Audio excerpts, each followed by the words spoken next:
Welcome back to Wrestling Renaissance. My name is the Devil's Advocate, the TJ Wheeler.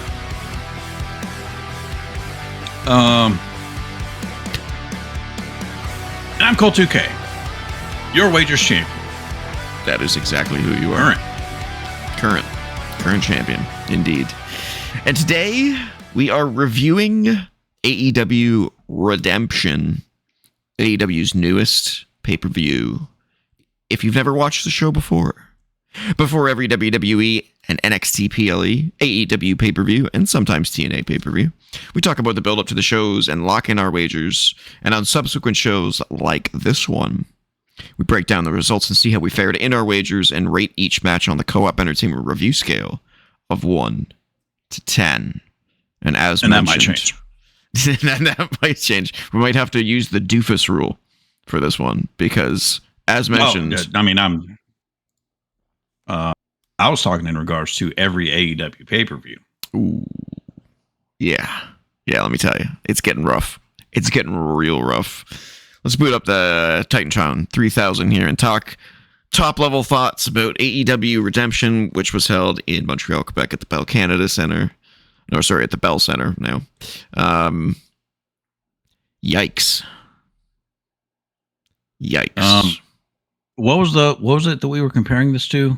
Fastlane? Fastlane, yeah. They did their best to make it more important than Fastlane with some changes to the situations, but God, and some feuds and some stipulation matches. Yeah. I would not be surprised if this is the lowest scoring pay-per-view we've ever had on our rating scale. I'll be very, very, very surprised. I haven't really thought about what I'm going to give every match or anything like that, but like, I had a hard time paying attention. I have a lot to get out of my system.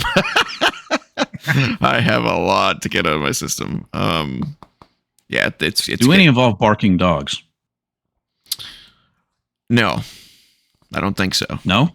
Was there barking dogs? So? Yes. I must have fallen asleep. Okay. There must have been a moment or two where I blacked out because backstage segments. I definitely missed some backstage segments. So I didn't watch it live. Oh. I watched it in VOD. So I skipped over a lot of stuff. I did see as much as I thought I thought I saw everything, but I must have missed a few things here and there. But I did see all the matches. When that's unfortunate because that was a big problem with the show. was the matches. I don't even know what other top level thoughts we can really give. I mean, I'd comment on the stage, but AEW seems to use the same stage for basically everything at this point, except for their stadium shows, and even then they're kind of bland. You know, yeah, they're nothing special. Oh my God, commentary. The commentary may have been the worst I've ever heard in AEW. It was bad. I don't know what happened, but they were atrocious. There were so many moments that they talked over and didn't even like acknowledge like important moments in the match that they just continued to talk over. And then like a pin attempt would occur, and they'd acknowledge the pinfall attempt, but they wouldn't acknowledge what happened, like how did we get to the pinfall, like, oh my God. And Tony Schiavone, you need to retire, but oh my God, he's awful. He just continues to get worse. Please. This is amazing. I can't believe it, man. All night. All night. This is amazing. It's like, what? I just far be it for me to like compliment WWE's commentary teams because they're not amazing either, but they at least tell stories and react in appropriate ways to everything. These guys are just like, I don't know, man. I don't know. You know what it sounds more like? Instead of listening to a sort of because commentary is supposed to be the product's audio vision of the story that's being told in the ring, right? Yeah. When you listen to AEW's commentary, it sounds like three dudes on a couch watching AEW. Like their MST3K. MST3K? Mystery Science Theater. Oh, yeah. It just sounds like Beavis and Butthead watching music videos. Yeah, really, it does. Like, it's just... It's awful. It's awful. I couldn't... Man, I'm telling you, I really, really wish someone out there... If you're an audio professional, okay? If you're an audio professional out there, offer me WWE, NXT, TNA, and AEW content with no commentary. Find a way to strip it from these shows. I want a no commentary option because I just can't stand listening to half of these guys anymore. Like they're not good. But still be able to hear the crowd. Yeah. Let me hear the crowd. Let me hear the in-ring stuff. Just shut the commentary guys off. I know the companies will never do that because they want their storytellers to be there, and I get that. But I've watched wrestling for 20 years.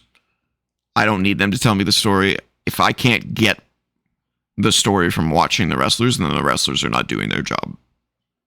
And or the camera production team, which that's a whole other story. The production team for AEW shit the bed horribly on Redemption. There wasn't any like production mistakes or anything like that, but good God, the camera angles were terrible. Yeah. Good God, they were bad. There were so many matches where there was like what's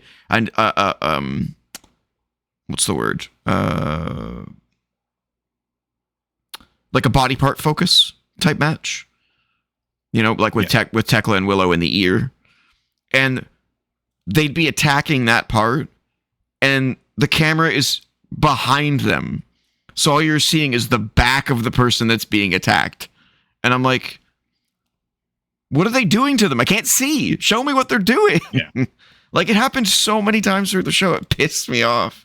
It's like, come on, guys, like. This is amateur hour. What's going on? Anything else top level that we want to say? The crowd. Oh my God. Awful into crowd. Some parts. They were into moves. You know what they sound like? A Japanese crowd. Where they sit on their hands for everything until the moves happen, and then you get the smattering of applause, and then they go silent again. It's so weird. Like between moves on a WWE show, the crowd's buzzing. They're talking to each other. Probably they're saying, they do what you and I do when we watch wrestling live together. Is we're like calling spots. Where we're like, I think this is going to happen next, or that was a sick move. Oh, I really like this, really like that. Where are they going with this? Just buzz, right? No buzz with AEW crowds now. Zero buzz. There were two specific instances that stand out to me about the crowd. One really good and one really bad. Okay. I'll get to it in the matches when we get to them. Fair. Specifics. Gotcha. Yeah, that crowd. I don't know, man. I listen to that and I go, the crowd doesn't give a shit. They're impressed by the moves and that's it. Aside from like one or two matches where, they were able to get them on board, but like for the majority, I'd say 70% of the matches was absolute crickets. Not even crickets. Yeah. Death silence. It's like, holy shit. And if you can't get Montreal on your side, yeah, it's one of the hottest crowds in North America. Like, guys, realize that you're not doing well, please. Change things. All right, should we get into it then? Might as well. Let's get into it. So there was a buy-in match that was added after we recorded our Wagers show. It ended up being the World Trios Championship, the conglomeration defending against Lethal Twist, which I didn't even know was a group. Jay Lethal and Blake Christian and Lee Johnson. Mm-hmm. I did not watch this match. I just watched the main card. But the conglomeration won and defended their Trios Championships. And they're defending them again on Wednesday this week.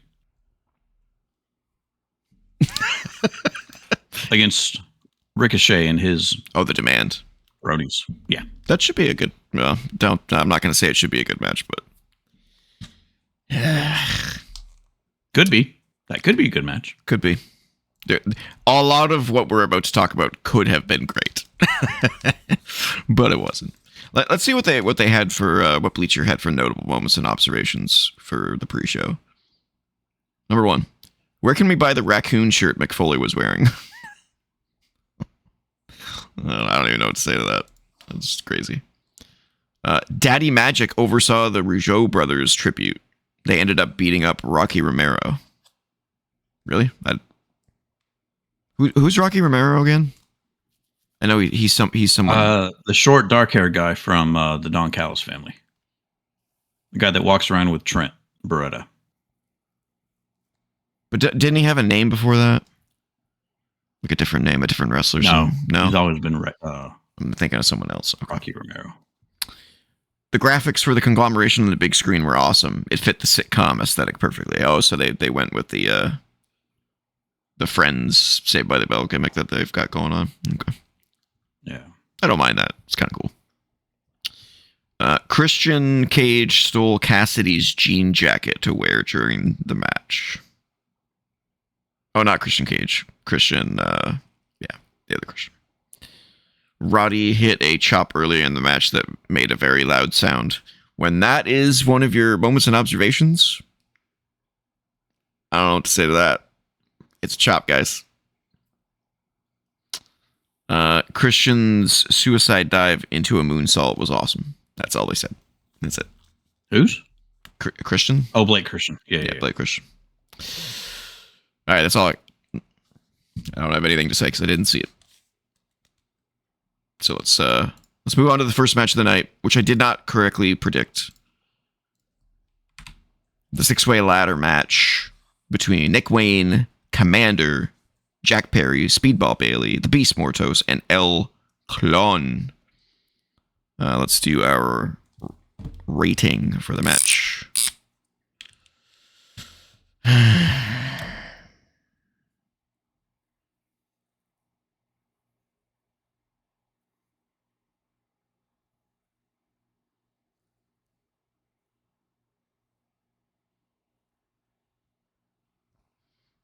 I know.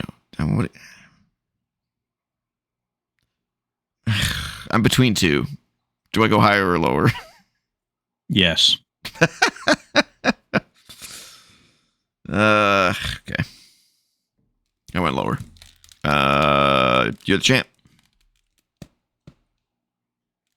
That's the higher one. Go the 7. That's the higher one. I went with 6.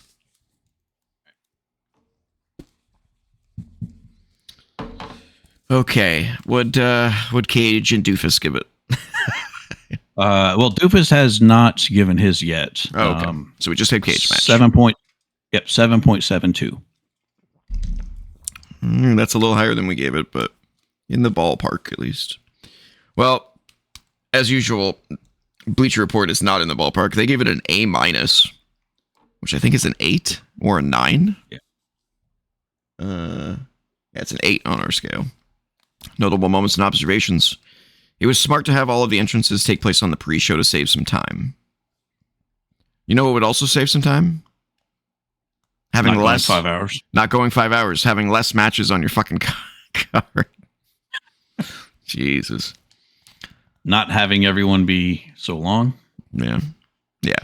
Cutting time for matches that don't deserve to go as long as they do. Yeah. Speedball got the biggest reaction during the entrances by a wide margin, which makes sense because he's from the area. The way Beast Mortos ran into the ladder Clone was holding to take him and Perry down at the same time was creative. One thing I've noticed about this show was there was a lot of like synchronous moves. You know what I'm saying? Where like multiple people were involved. Rehearsed? Yeah, very, very rehearsed looking. Yeah. Imagine that. Yeah. On AEW television. Who knew? Nigel McGuinness was on commentary and he called a headbutt a Glasgow kiss, which is what Drew McIntyre calls his signature headbutt. But apparently it's also a common term used for the move. I did not know that. I think he may have just made an error, but maybe not. Speedball Mike Bailey's moonsault from the top of the ladder on the stage was awesome. Well, that was fine. It was a moonsault with 15 people standing underneath him. It wasn't that good. I like his, what's it called, the dangerous weapon or whatever, where he does the backward somersault but lands on his knees on the guy. Oh yeah. He did that on Beast Mortos on the ladder, in the turnbuckle. Yeah, it's a cool move. Yeah. Commander running across the top rope before putting Wayne through a table with a corkscrew splash was bonkers. Yes, it was. That was crazy. And Wayne did a Phoenix splash off the ladder onto somebody as well. That was fucking nuts. That was crazy. Yeah, that was crazy. Commander does the top rope walk too often in this match, though. He did it like 4 times, and I was like, the first time was amazing. The second time, I'm like, okay, it's cool. Third time, I'm like, all right, dude. And then the fourth time, I was like, okay, that was cool, but maybe this would have had even more impact had you just done it one time. You know, right? Learn from sports entertainment, not indie. And that's it for moments and observations. Or you try it a couple times, and someone intercepts you when you're halfway across the rope. And knocks you down. Ring psychology in AEW. You build to it, and once you finally hit it, then the crowd goes crazy. It means more. Exactly. Yeah. Exactly. Yeah. I couldn't have said that any better. That's the biggest problem with AEW as a whole is like there is no ring psychology. It's indie wrestling. You just have to accept it for indie wrestling, I guess. And that's it. Several tables were broken around the ring to add some extra excitement to an already exciting bout. The hometown boy ended up winning when Mike Bailey took out the contract to claim the title shot, and the crowd erupted for him. So, and there was one particular spot when Jack Perry gave somebody the Code Red Destroyer or whatever on the ladder. Yeah, I think it was Bailey. Yeah, that was nasty. He like hit his head. Oh no, it was Nick Wayne. That's right. And the ladder crushed. But all he had to do was reach up and just grab the clipboard. He hit the clipboard. The clipboard was in his way. Yeah. I mean, he knocked it. Instead of, but he wanted to do his move instead of. This happened multiple times in the show where there was a clear route to a win, and wrestlers didn't take that route. I think Beast Mortos at one point in this match was climbing the ladder and then stopped because he saw someone getting up, and I was like, he's not even anywhere near you, dude. So, you see him? Go faster. Yeah, right. Go faster. Don't climb down the ladder and take the ladder down and then get it doesn't make any fucking sense. Now, I will say the possibility of that person was not in position is definitely possible. That may have been the situation there, but these guys the veterans of the business are easy to spot because they can improv very easily. and you won't even notice. And the guys that are just like, go by the script, go by the script. If something goes wrong, they look like a fucking deer in headlights. You know? It's like, guys, adapt. You know? Adapt to the crowd as well. Like, there's so many guys on this show that just don't listen to the crowd at all. And they just stick to the script. And it's like, guys, come on. I should not be telling you this. I'm not a wrestler. And you will tell me to shut up because I'm not a wrestler and I don't know what I'm talking about. But I've watched wrestling for 20 years. It's easy to spot these things. Because there's such a gigantic gap between the level of ring psychology in veterans in WWE versus pretty much everybody. Almost everybody in AEW. Yeah, it's frustrating. But your winner and number one contender for the international title against Kyle Fletcher on Dynamite next week or the week after. I can't remember. It's like another special Dynamite. It's like, I can't remember what it's called. Grand Slam Mexico. Yeah, that's one. Yeah, that's it. Yeah. Will be Speedball Mike Bailey versus the winner of the Kyle Fletcher and Bandito match later on in the show, which we'll get to. All right. Anything to add? No, nothing at all. All right. Wagers. And no, this will not get a nomination for me for match of the year. This will get no match, no award nominations whatsoever. No. No considerations. No considerations. No. All right, wagers. Well, wagers, we both thought Jack Perry was going to win. I should have thought that Mike Bailey was a hometown guy, and they might give it to the hometown guy. So I thought about that, but I'm like, got 0. Speedball Bailey versus Mike Fletcher, or Kyle Fletcher. Like, doesn't seem like a match that they would put on, but apparently I was wrong.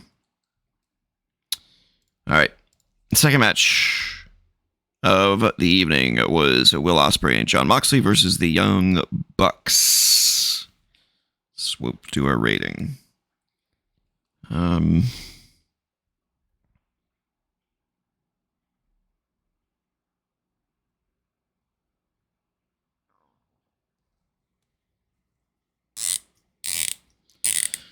Oh, this is a tale of 6 different matches.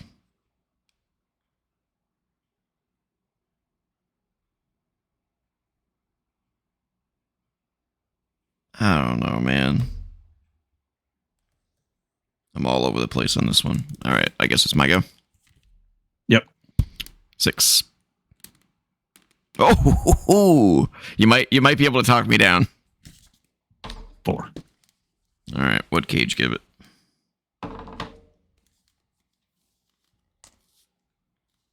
Cage match. 7.69 on a Whoa. 197 votes. Damn, your voice just sneezed died. a lot out of me. Yeah. Yeah. There we go. All right. All right. Yeah. I need more power. Yes. Not a sponsor. Bleacher Report gave it a B. Yeah. Gave it a B+, which is oh my God, it's an 8. Jesus. Notable moments and observations. What do you expect? Yeah.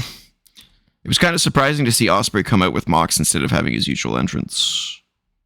Yep. A little weird. Yeah. Moxley did a great job playing the devil on Ospreay's shoulder. Yeah, he did. Marina Shafir taking a cheap shot at Matt was kind of funny. Yeah, it was kind of funny. I kind of giggled a little bit. The way Mox and Ospreay countered the Meltzer driver was cool. Yeah, it was cool. So that's it. That's all they have. They didn't comment at all on the sports entertainment aspect of it, which tells you all you need to know about Bleacher Report. Because this was why I struggled with the rating on this one, because I'm like, okay, there was storytelling here, there was sports entertainment in here. Unfortunately, it was also ruined by some other stupid shit, like Nick getting the absolute shit kicked out of him. And then kicking out when he shouldn't have. AEW be AEW.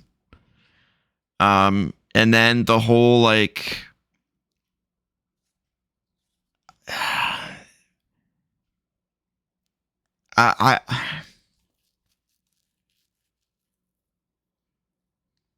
So the first half of the match, I was bored out of my mind. The second half of the match, I thought was really quite good. Until that Nick spot, and then I was like, what? He should... No! It doesn't make any sense for him to kick out of this. It doesn't make any sense. Come up with another reason for that pinfall to be broken up. He shouldn't be kicking out of that. He's fucking brain dead right now. And then he comes back to actually like continue to wrestle in the match, and I'm like, all right, guys. You know? And they took him out early in the match with a pile driver on the outside. Which I did like the fact that he was like loopy on the apron and everything. I thought that was cool. I liked that. Yeah. But again, he shouldn't be kicking out if he's that destroyed. You know? Then when it gets to the Young Bucks part of the match, everybody's in the ring, tornado tag, ref not trying to get the non-legal participants out. In the everybody get your shit in portion of the match. Everybody get your shit. They're trading blows. Yeah. One of the Jacksons lays out Moxley, I think. The other Jackson comes flying in with the 450. Lands, hits it. He rolls over. He gets a 450 from Ospreay. Ospreay lands on him with the 450, and he immediately stands up from it. Completely no cells, getting hit by a 450. Yeah. Yeah. Like it's just like it's not this is not drop mine to a 5. I knew it. I bring that specific spot up. Yeah. I can do it. I knew it. But the things I did like, how he, like how at one point, one of the Nick was the one that got hurt. Matt is the other one. So Matt was needing a tag, but he knew that Nick was in a really bad state of affairs. So he was like reluctantly, asking him like, are you sure you're okay? Because he wanted to tag him in, but he didn't want to tag him in just to, get the shit kicked out of him. And he's like, no, I'm fine. And then he does tag in, and then he like immediately goes and like starts destroying Ospreay and Mox, even though he can't even remember who he is. At that particular moment, I was like, he should have tagged in and then immediately got destroyed. And then Matt could like feel terrible and, you tell that story, but instead he gets in and he starts like beating the shit out of everyone. I'm like, there's just no consistency in the cell. And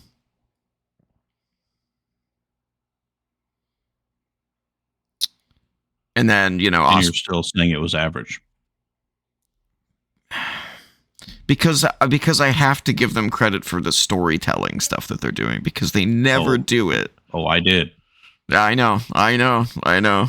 It's still a 4. Still bad. Yeah. So eventually the story was that Ospreay was basically beating the shit out of Nick, and eventually realized that he shouldn't be doing that. It was going against his conscience. And Mox was like, what are you doing? Kick the shit out of him. Take him out while they're down. And Mox tagged himself in, hit a stomp. And then I can't remember what happened after that, but somehow it led to Mox losing. Yeah. I did like the part where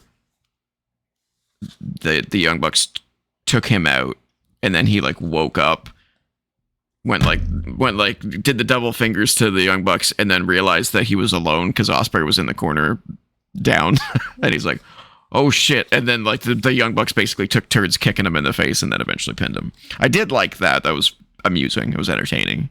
But it was such an inconsistent performance.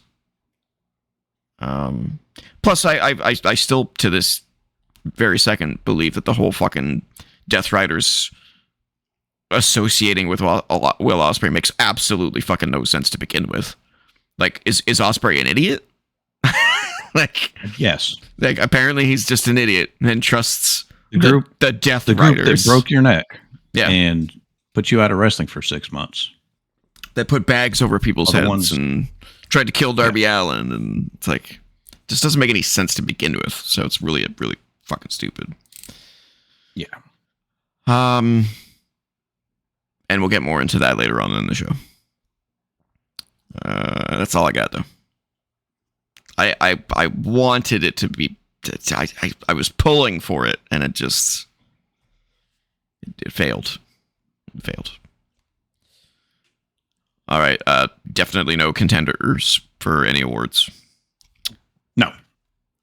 Wagers. Had I thought more about this one, I probably could have switched to the Bucks, but we both thought it was going to be Mox and Ospreay. Made more sense to me for Ospreay to have the momentum going into the show, but it's not. It's not. All right. Based on what we see later on, and I guess what the Bucks said on the pre-show was that they wanted to get a win and get back into title tag team championships. Yeah. And then based on what we've seen later on in the show, that kind of makes sense. Yeah. All right, next match. Nope, it was not this match. Where did it? Is it not here? What? Where'd it go? Where's the Kyle Fletcher Where'd you match? Where's the Kyle Fletcher match? Bro. What? Oh, okay, it's at the end. I don't know why it's there. Okay. We had the International Championship, Kyle Fletcher versus Bandito. Let's do our wagers. Let's see if this one meets my expectations. Oh, the expectations. We didn't go over those. Oh yeah. How do we do on those? So first match, ladder match. I had a 6. You had an 8 for expectations. Mine, I gave it a 7. You gave it a 6.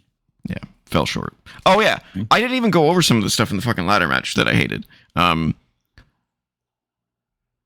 The amount of times the camera just panned on fucking Commander. I think it was Commander. It was either Commander or El Clone. I think it was Commander. Just sitting on the outside waiting for his turn. I was like... They're bad about showing those. I'm like, well, first of all, Commander, why are you not selling? Why are you not laying down hurt? You can still look around while you're fucking laying down hurt. Why are you... He was just fucking kneeling there, looking perfectly fine, just being like, well, let's see, is it my spot yet? Is it my spot yet? I was, oh my God. And then secondly, production crew. Get a clue. Get a fucking clue. It happens so many times. It was unbelievable. Yeah. And then there was a bunch of spots where the guys just kind of sat there waiting for, someone to jump on them. And it's just like, fuck me, man. Could have been so much better. All right. Let's get back to this international match. All right. And then the Ospreay Bucks match. Oh, yeah. My expectation was a 4, which is what I gave. Wow. And yours was 2. Wow. Well, like I said, I had to give him credit for doing some sports entertainment stuff, even if it was flawed. What can I say? That's all. All right, you're up. Oh. I gotta write mine down. Your rating for Kyle Fletcher and Bandito.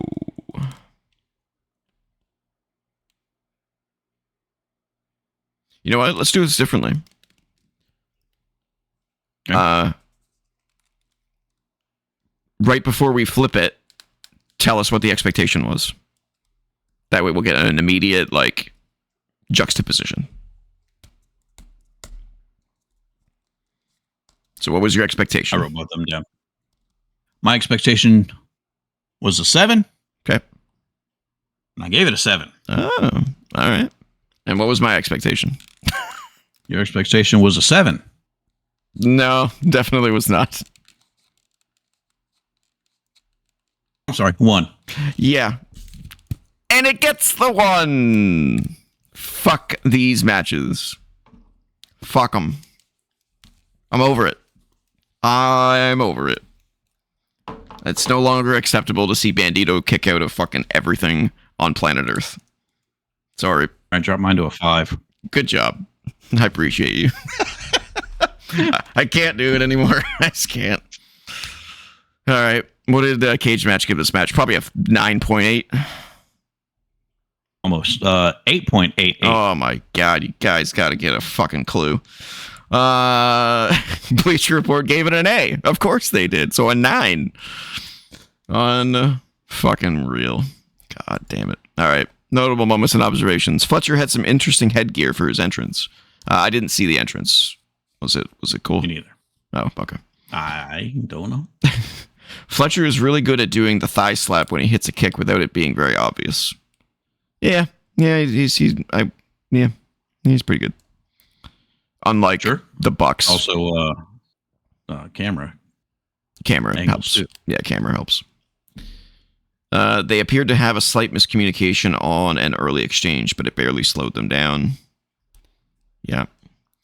Fletcher hitting a kick to the face while Bandito was in the middle of a moonsault was executed perfectly.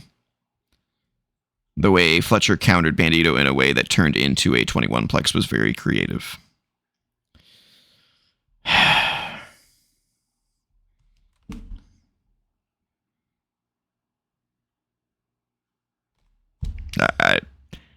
What more? How about that frog splash from the corner to the floor? Yeah, that was fucking nasty. Yeah, that was fucking nasty. So, for the AEW fans, the sickos out there that are going to ream me out for shitting on this match, I respect their athleticism. I respect how crisp they are in the ring, because they are fucking crisp as hell. They are really good. But they are not professional wrestlers. They just aren't. They are stuntmen. They are athletic stuntmen who do a bunch of fucking crazy stuff. They tell no story whatsoever. They just throw moves at each other, kick out of anything, and then eventually one of them loses. There's just they're video game wrestlers. Yeah. How can we put on a 7-star match for Doofus? Is the gist of these guys, and pretty much. I just stopped caring. I just don't care. Nothing makes me give 2 shits about either of these guys anymore. You had Bandito as the next guy for me, and then and now he's just the guy that kicks out of everything, and I'm just like, whatever. I just don't care. Bandito Lesnar. Let's just call him that. Fucking Bandito fucking Lesnar. Well, he's the guy that kicks out of everything, but still loses all the big matches. Right. It's like what does that even mean? It doesn't even mean anything. You know what I'm saying? It's like, oh my god, he kicked out of the tombstone on a table that was set on fire with thumbtacks. Holy shit. Oh, he lost. Okay. Valiant effort, though. Yeah. So I just don't care. Just like, fuck off. Yeah. And it all in next month. He'll get a title match for another title. Yeah. Oh, I'm sure he will. Yeah. Yeah, I don't have really anything to say. I just that's basically it. I could have skipped this match and been way happier. But I put myself through it just so I could confirm that my worst fears were gonna come true. Wow. Like I said, all the props in the world. If you could take these guys and set them up with a veteran sports entertainer who knows what the fuck they're doing with ring psychology and storytelling, these guys could be some of the best in the world. Just some of the best. Specifically. Yeah, these two specifically. Absolutely. These guys are incredible athletes. Unreal. But they suck at sports entertainment. They just suck. And this is not what if I want to watch an indie show, I'll go to an indie show. You're supposed to be putting on a product that I can follow and watch and care for the people in the ring. Couldn't give two shits about either of these guys. I have no emotional connection. Nothing. I think the way you put it earlier was the best way to put it. It's two video game wrestlers just in the ring. It's like why do I care? I don't know. I just want to see some flips, bro. It's like playing 2K26 and you get hit with a finisher and you just button spam to get out. Just mash that button. Yeah, just hit the turbo button. You know? Yeah.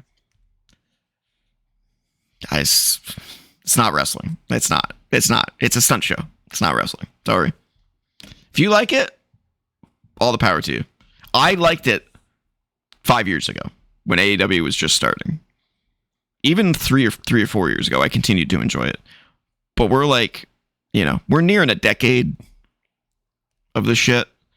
And closer to 10 than we are to 5. Yeah. Like not every match needs to be a fucking 5-star classic. What makes a 5-star classic is the storytelling of the match. You go back and you watch fucking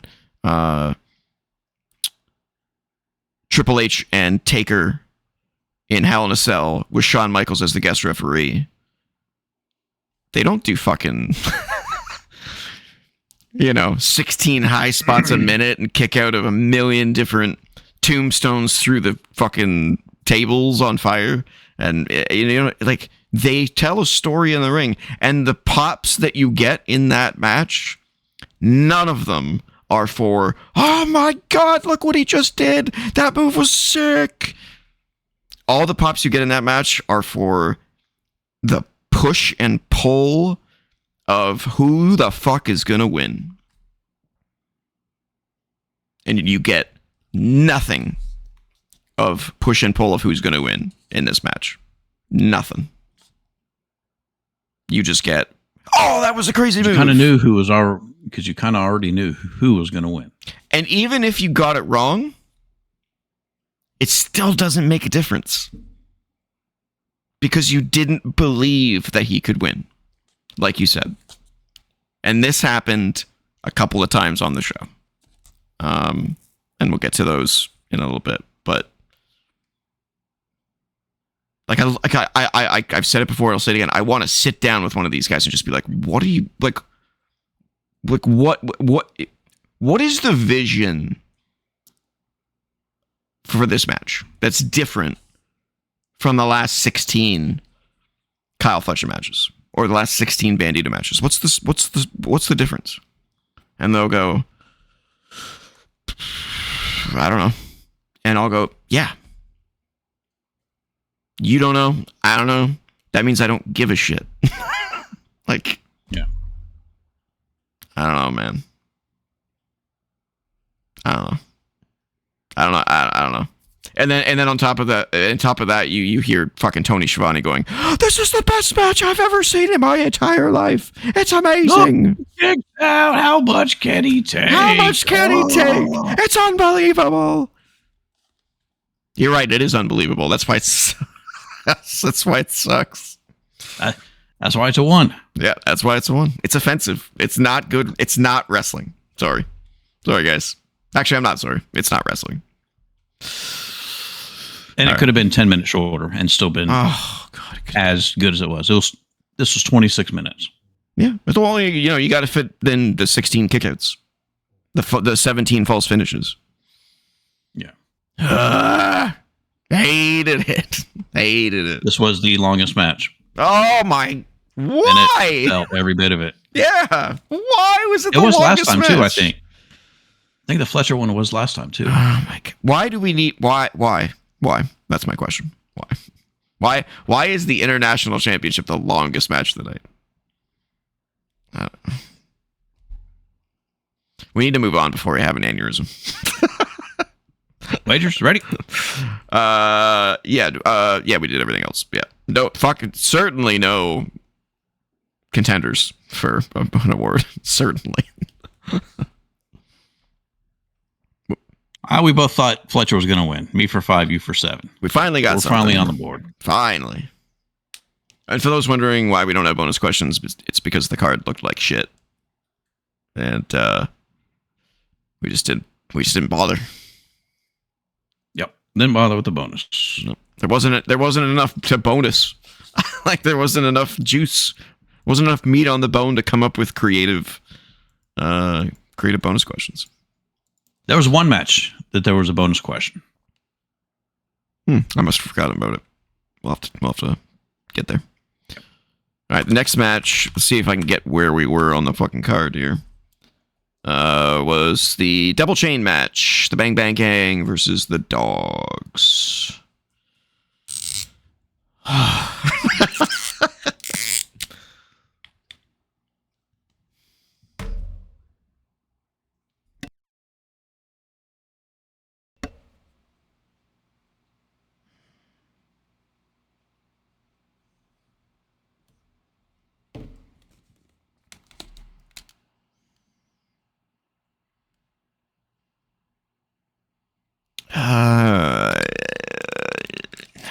Okay. I feel like I'm being harsh, but maybe it's legit. All right, my go. Yeah. What Your was expectation on it was a 4. Would you look at that? I got a 4. My expectation was a 4. I think it's a 3. Okay. It gets a 3. Wow. Guys, this is like unprecedented. Normally Cole's a lot nicer. I think I've brought him down or this really sucked. This show must have really sucked, I think. I don't think I have that much influence on him. All right, what did Cage give it? Oh. Probably, I'm going to guess a 7.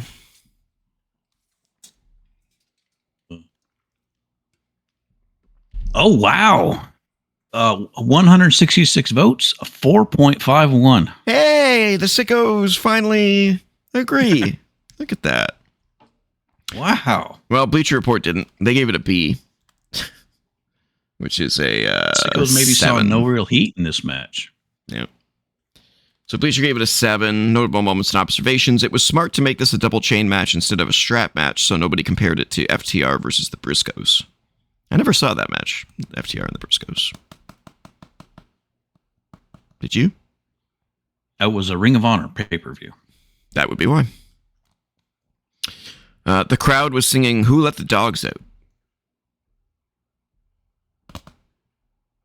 They really cared about this match. Being whipped. I mean, it was the Dogs, so why wouldn't they? Sure. Being whipped with a chain sounds about as fun as eating glass.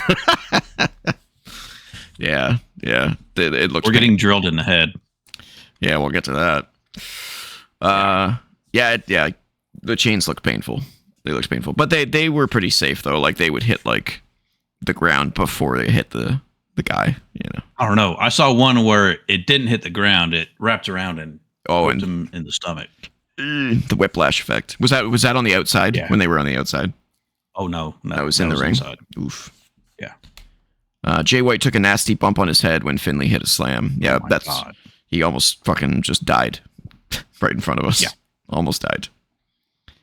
Yeah, these matches always make me nervous when two guys are tied together with a strap or a chain. It's just asking for some sort of calamity to happen. I don't like it.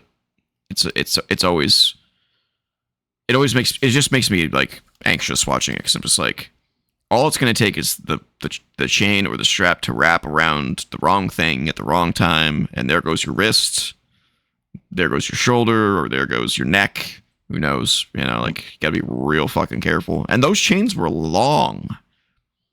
They were, yeah. Little, and that made me more nervous. I was like, guys, maybe shorten them up a little bit. Like, there was a lot of slack in those things. So, you know, I think everything I expected from this match is exactly what happened. You had two teams that didn't really have any heat. You had... I don't buy Jay White as a face at all. He just strikes me as a better heel. Even that, I really don't care about him, but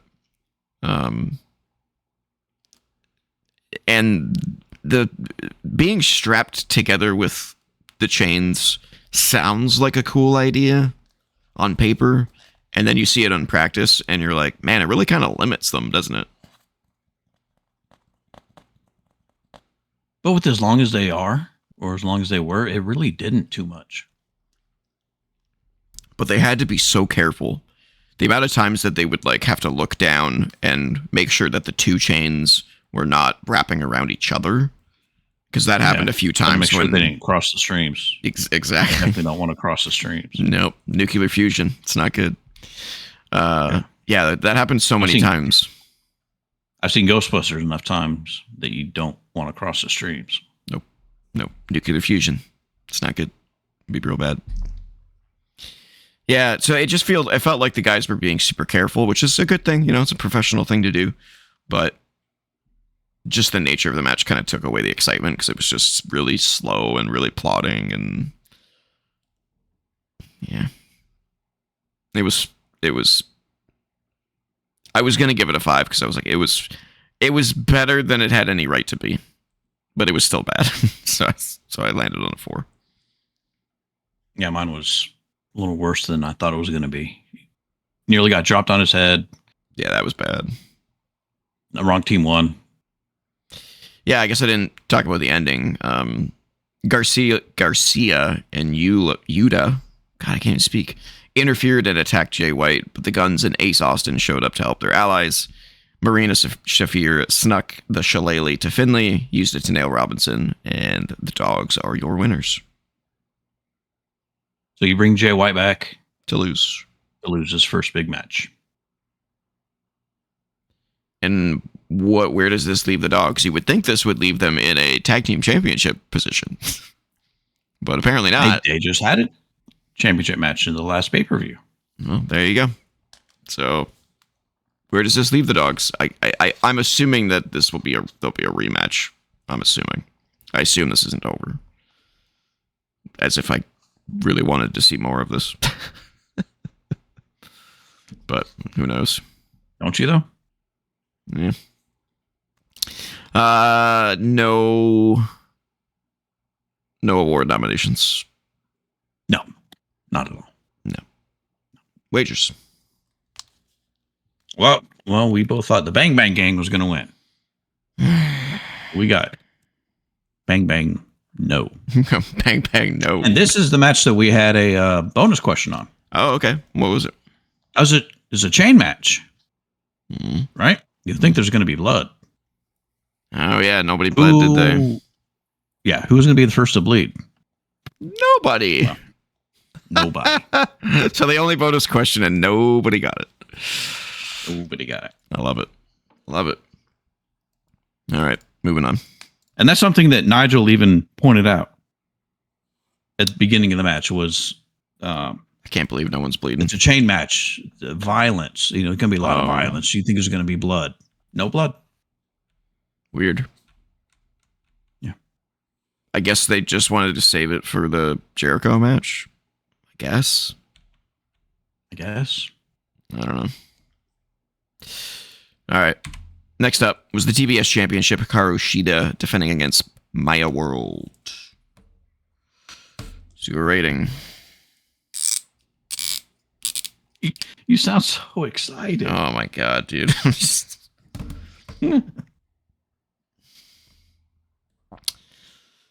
Uh,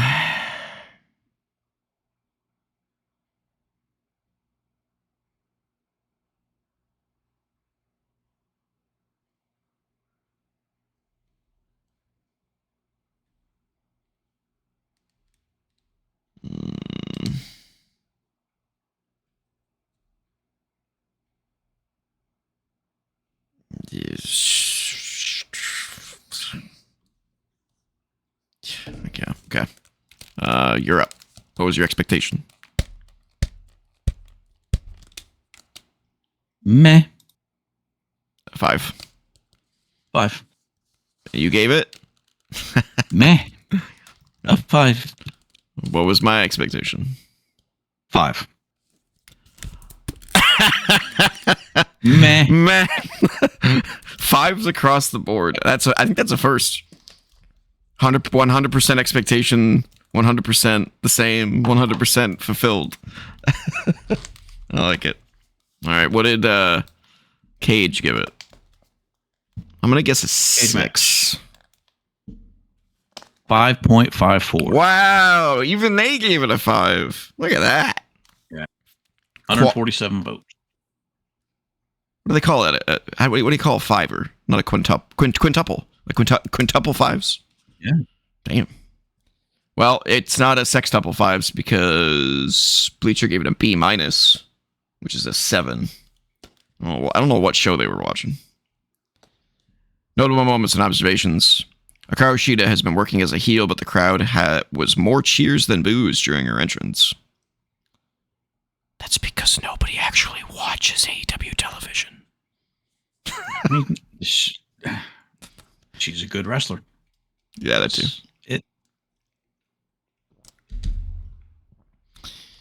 It looked like Maya was supposed to hit a drop kick through the ropes, but she didn't go far enough, so Shida improvised and acted like it was a counter. It was a little awkward, but they managed to save it. I noticed that as well. Kudos. Kudos for the improvisation. Unlike a lot of the male wrestlers who can't do that worth shit, they did very well with that. Props to them.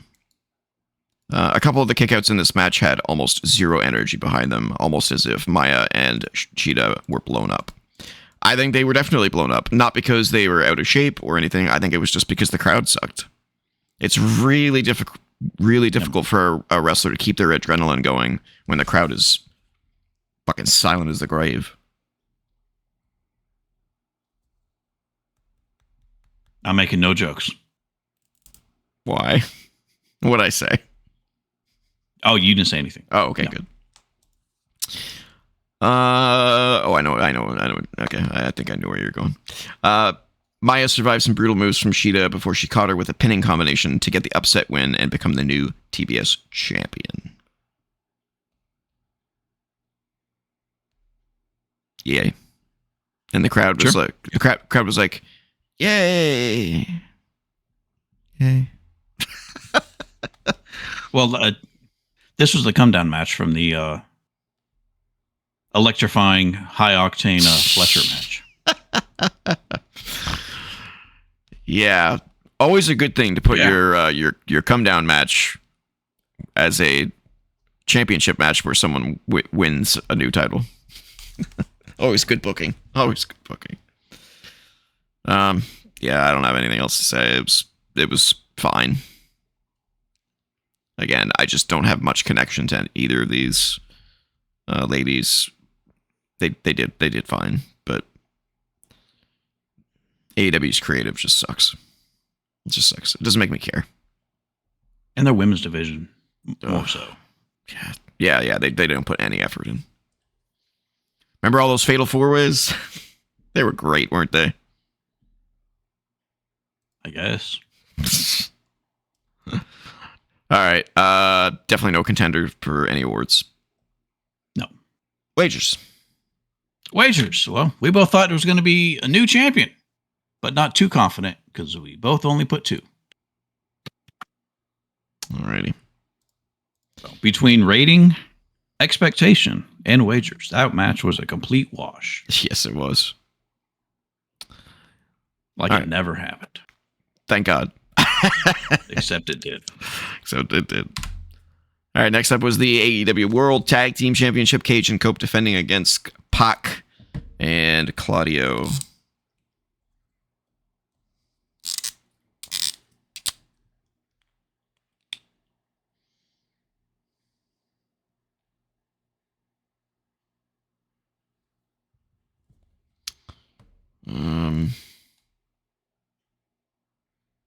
Oh, wow. Expectation. Is that what you just looked at? Yeah.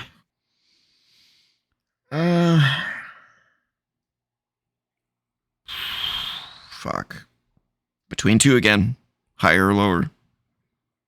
Go higher. All right. I went higher. My go? Yeah. What was my expectation? 5. 6.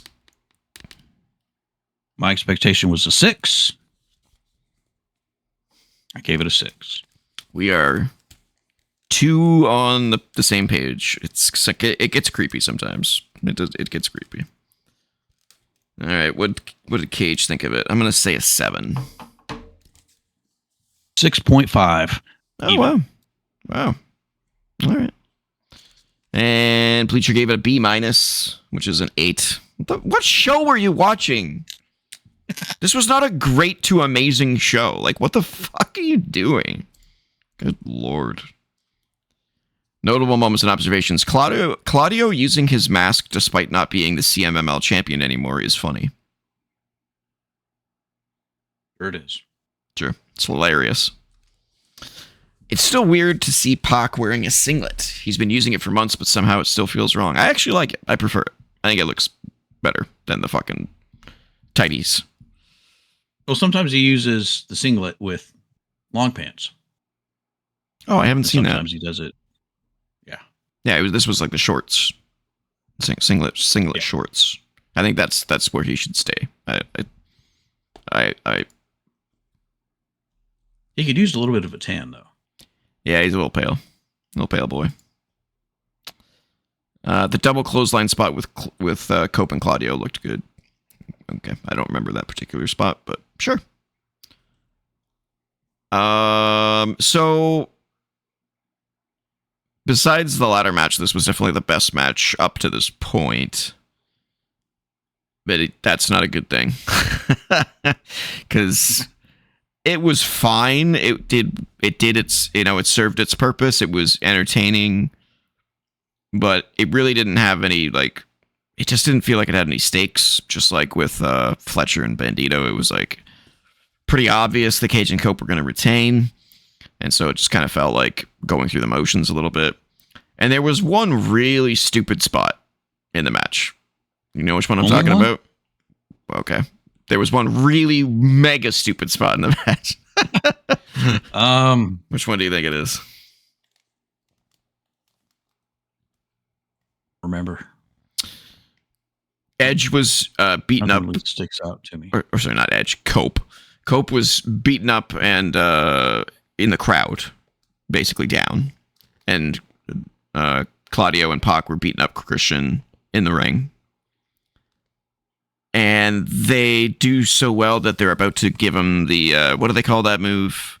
Is that the Meltzer driver? Where Claudio holds Christian in the pile driver stance, and then Pac was up on the top turnbuckle, and you would like jump off and like spike him. Oh, yeah. Like that spot. They're about to do that, and then Claudio stops, points to the crowd, and Edge is like falling over the barricade, trying to get back to the ring.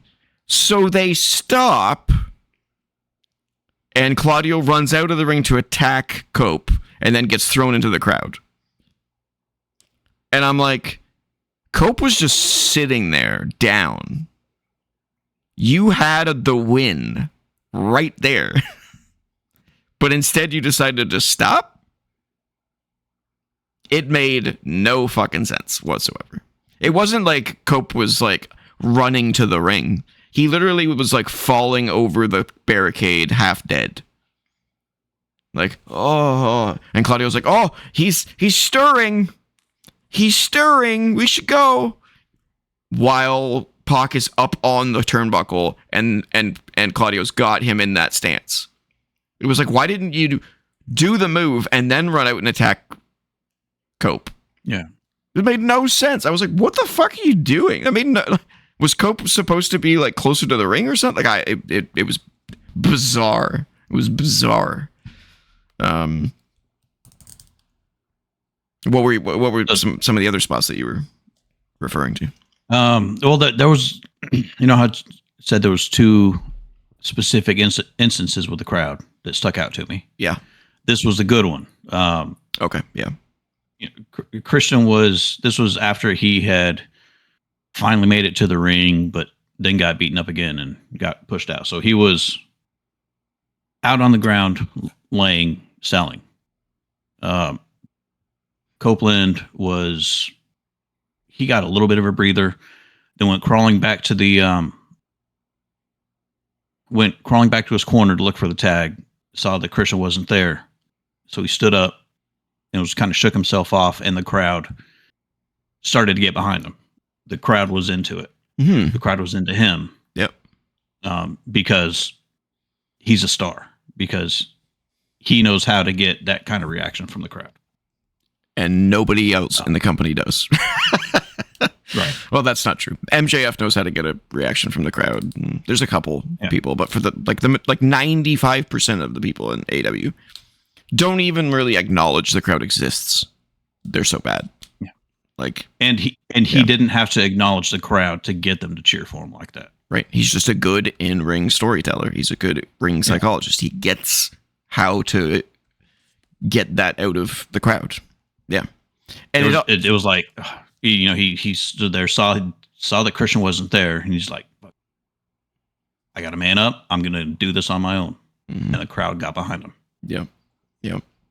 So it also helps that the crowd associates Edge and Christian, or Cope and Cage, with sports entertainment. Now, all the sickos in the world need to wake up. Wake up. The guys who got the biggest reaction during their matches were Cope and Cage, former sports entertainers. Not Kenny Omega. Not Kyle Fletcher. Oh, we'll get there. Yeah. None of those guys. Former WWE guys are getting the most reaction. Why is that? Ask yourself that. Why is that? It's not because they're from WWE. It's because they know how to fucking do actual wrestling. How to put on an entertaining match. How to tell a story. They know how to do it. They were trained. And they have years of experience in that role. None of your fucking company has anybody who does have that. MJF somehow has figured it out. The 95% of the rest of the roster have no fucking idea what they're doing. But I've gone on that rant already with Fletcher and Bandito. I don't think I need to harp on it anymore. But your point is extremely, extremely correct and valid, and it's just frustrating because And I made a note. I guess once the match hit 12 minutes, it turned into a tornado tag because they always do. All four people were in the ring the whole time. Yeah, they always do. Pretty much. That's how every tag team match in every company ends up. And the ref just stands there and doesn't try to count somebody out or push them out. That's AEW for sure. In WWE, they're all over the guy. Yeah. I mean, the Bucks matches always do it, but this one did it after like 10 to 12 minutes. Yeah.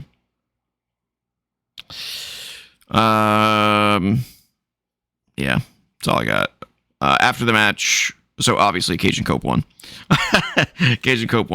After the match, the Young Bucks came down and it was confirmed that they have a match at All In. Will it end up being more than that? We'll see.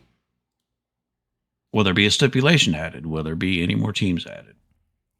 To be seen. I was half expecting the New Day to come out.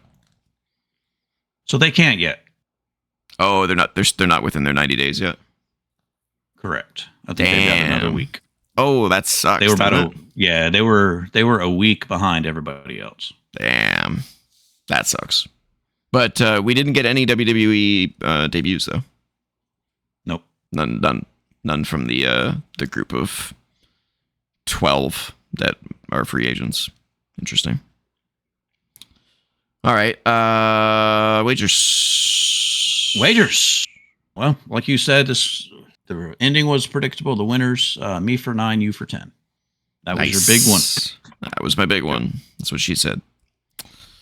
All right. Next up was the match I was looking the most forward to. The Painmaker, Chris Jericho, versus Tommaso Ciampa.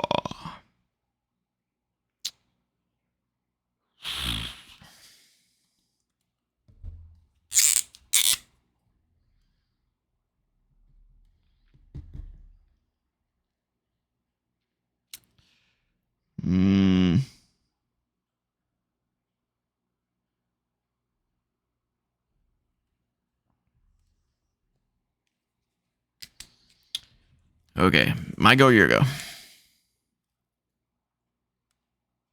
This one is me. Okay. Expectation. My expectation was a 6. And you gave it a...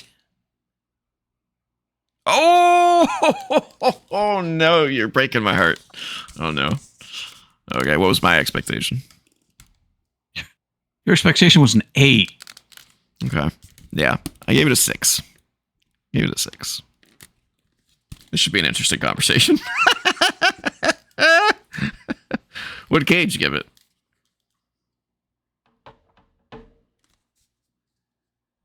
Oh, 159 votes, 7.57. Wow. Okay. This was the dumbest thing that I've seen. Okay. Just, you might be able to talk me down. Fucking abomination. I like it. Just an abomination. Bleacher gave it a B, which is a 7. B for bad. B for bad. Notable moments and observations. Jericho came out to a Judas Priest song instead of his own entrance music, which is pretty odd given he was in Canada. Like, you'd think he would want the sing-along song, but... I think the name of it was Painkiller. Oh. Jericho used some pocket sand on Ciampa, which was a reference to their match at Beach Break, which got a good pop. Yep.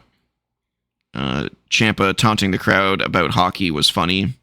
Funny, but entirely stupid. It made absolutely no sense. This was supposed to be like a blood feud, and he's taking time to put on a Boston jersey, toy around with the was it Huey or Eugene or something, the mascot? Yeah, Eugene, the mascot. No, it wasn't Eugene. It was something else, but it's like Whoopee or something like that. I don't know. Yeah, like that whole thing. I was like, what's happening right now? Like, this is something that would be hilarious at a house show, but not at a fucking, no holds barred, ruthless, you want to kill each other match. Like, it made no sense. It was funny, but it had no place in the match at all. Ciampa having to crawl. It got as much of a reaction as anything else in the match. I mean, the crowd booed pretty heavily for that Boston jersey. Yeah. Yeah. Yeah. And then him beating the Canadians, the little stuffed animal, which was the Canadians' mascot. Yeah. Yeah. Which, again, tells you all you need to know about how well people get over in this fucking company. Like, yeah. Ciampa having to crawl through the tacks to get to the ropes to break a hold was creative. Yeah, it looked painful. I cannot be sure that was planned like that. Yeah, because they didn't put enough tacks in the bag. That was all the tacks were connected to the pucks. Some of them fell. Some of them were loose on the mat, but I think they should have been a bag full of tacks with the pucks in them. Like that's probably should have been. And also, if the tacks are stuck in the pucks, it does nothing. Yeah. The pointy end it's in the wrong direction. Yeah. And also, they had a hockey stick, and they had a puck. And at no point in the match did somebody take a slap shot at somebody. Like, why did that not happen? That was it was a setup perfect. You know, a setup perfect. And they've done it before. Perfect setup. Like they did it. I remember one time they did it all in London. They had a cricket ball and a cricket bat. Yeah, but they don't want to do it with a hockey stick too. There you go. Yeah, weird. Jericho dropped the barbed wire mirror onto Ciampa the wrong way. Yeah, I don't know what happened there. That was weird. I think he realized it afterwards, and he was like, "Oh shit!" So I'll do like a drop kick or something on him or something. It's so funny. Don't think maybe he had something in his eye. I don't know. I'm just not paying attention. The drill bit was rounded, so it wouldn't cause any damage, and it was very obvious. Yeah. I don't think it was just rounded. I think it was like rubber, because when the drill was on, it wasn't like spinning. I mean, it was spinning, but it was kind of doing like this. Like it was like it should. Like a drill doesn't do that.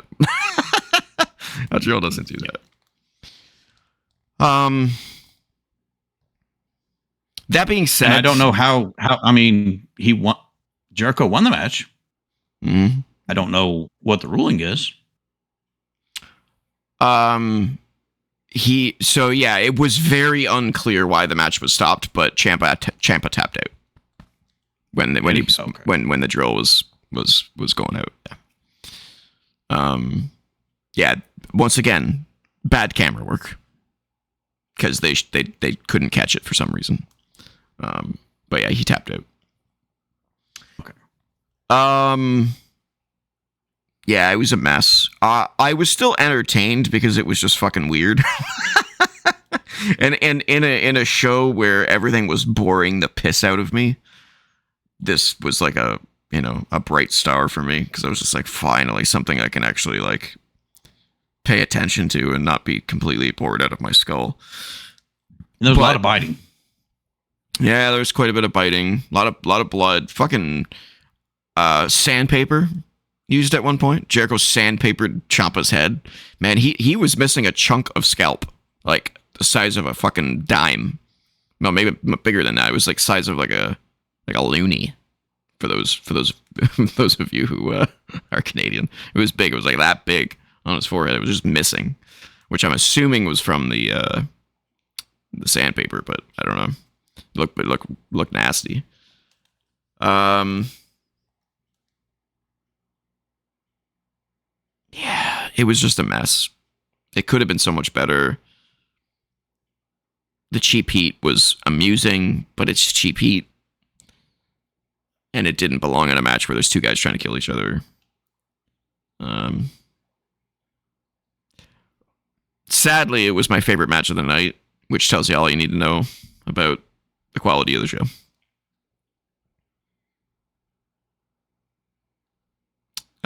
Awards. Yeah, it was.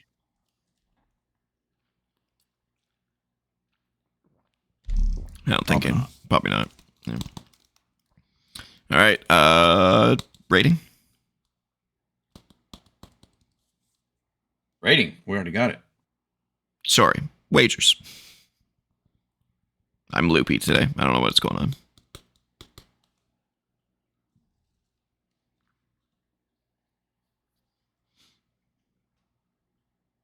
Well, we thought Jericho was going to get his return on it. Me for 4, you for 6. All right. So you're pulling away. Uh-oh. Well, there's still lots to go, because the show never fucking ended. I think it's still going as we speak. I think it might be. Yep. Next up was the national championship. Mark Davis defending against Andrade. So between these two matches, there was a backstage segment. Okay.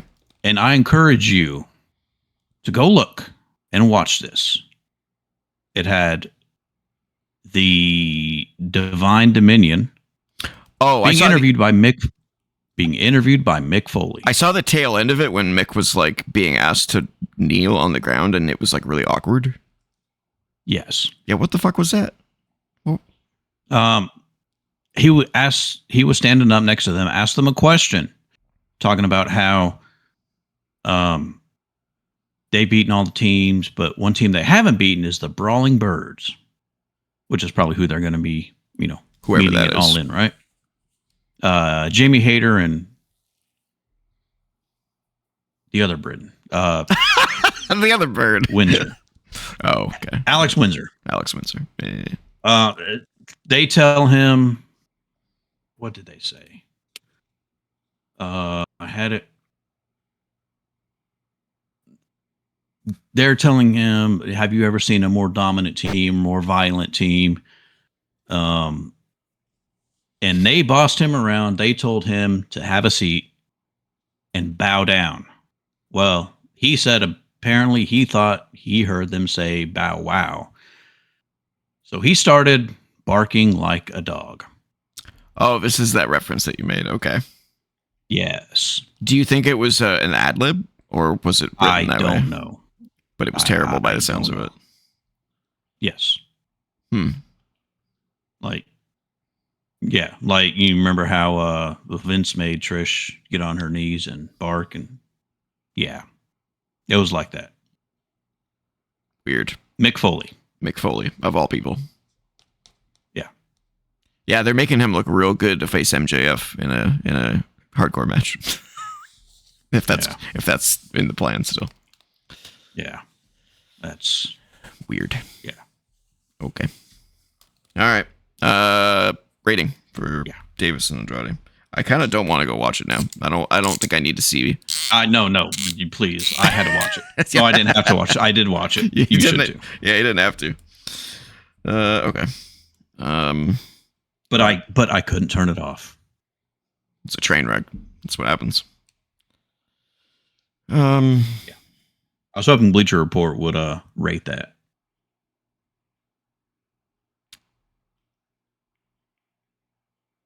No, they didn't even mention it.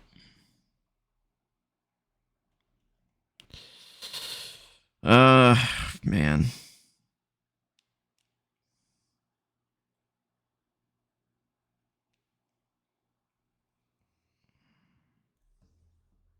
All right.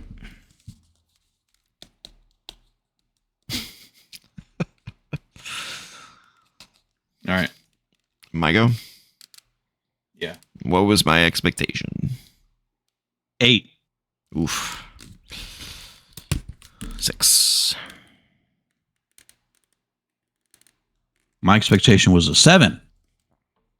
Gave it a 6. I think we watched the same show.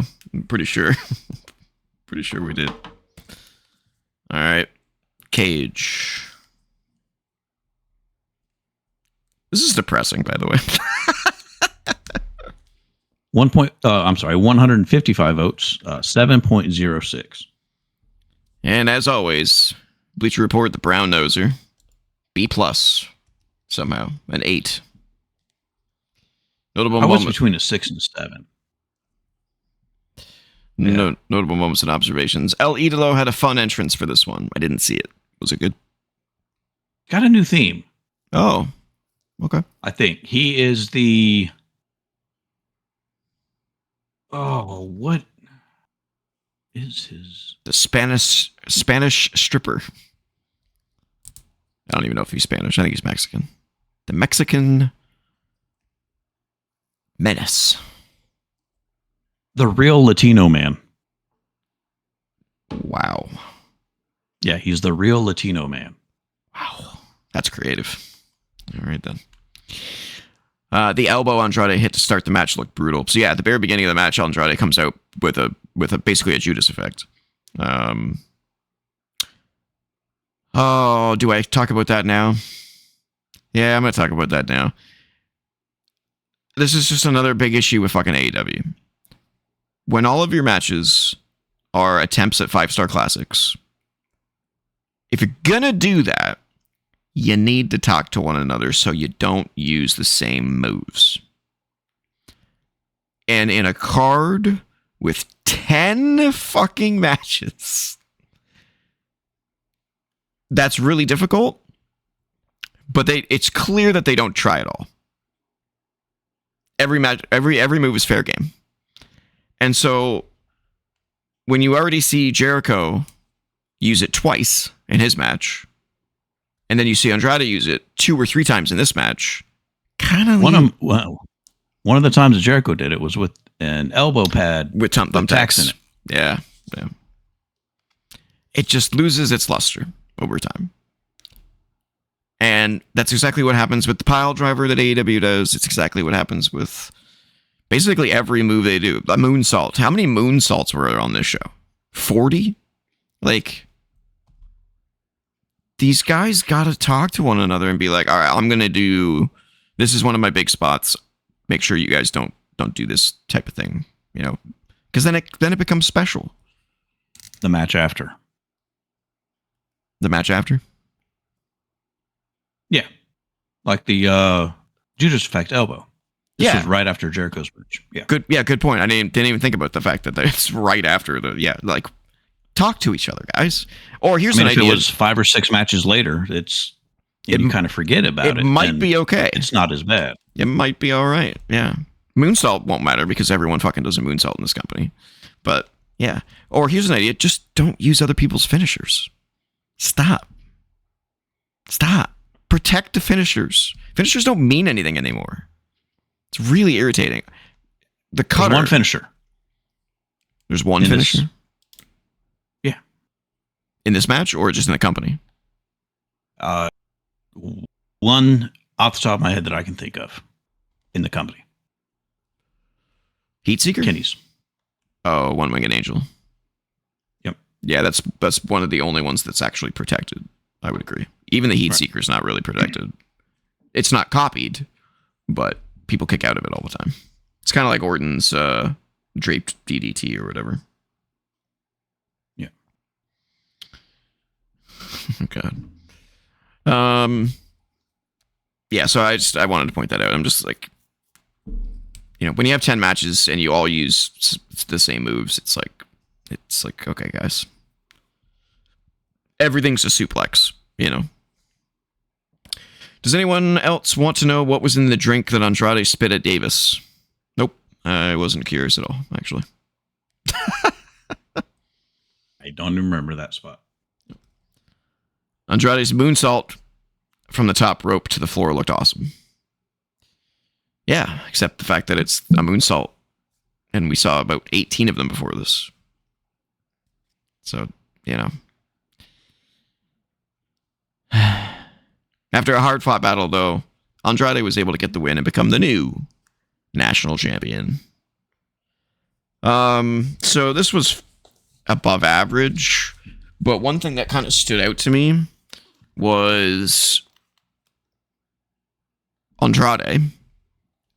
One thing that didn't stick out to me was Mark Davis. Andrade could have been fighting a broom in this match. Mark Davis he did nothing to me. Like, you know what I'm saying? Like, he didn't stand out in any way. He didn't do anything amazing. No. He was a punching bag, basically, for the match. It was like, kind of a weird thing for your champion to look like that, but okay, sure. And it's unfortunate because Mark Davis, we've seen do really, really good things, really impressive things. Really good things, yeah. He just fell into the background in this match. Not good. That's all I got. So Andrade went from contending and wanting the world title from MJF to getting pretty much the lowest singles title in the company. Yep. The national title. Is it lower than the TNT? I would say so. Okay. I don't know. I mean, there's so many singles titles. I just no fucking idea. I mean, the TNT one is the one that Cody had, the one that Brody Lee had, the one that I mean, Samoa Joe had, Wardlow had, Yeah, so Darby had. So there's the world title, the international title. I would say is the second most wanted. Yeah, that's the one that Kyle's got. TNT and then national is what you're saying basically. Continental. Oh fuck! There's 5. Yeah.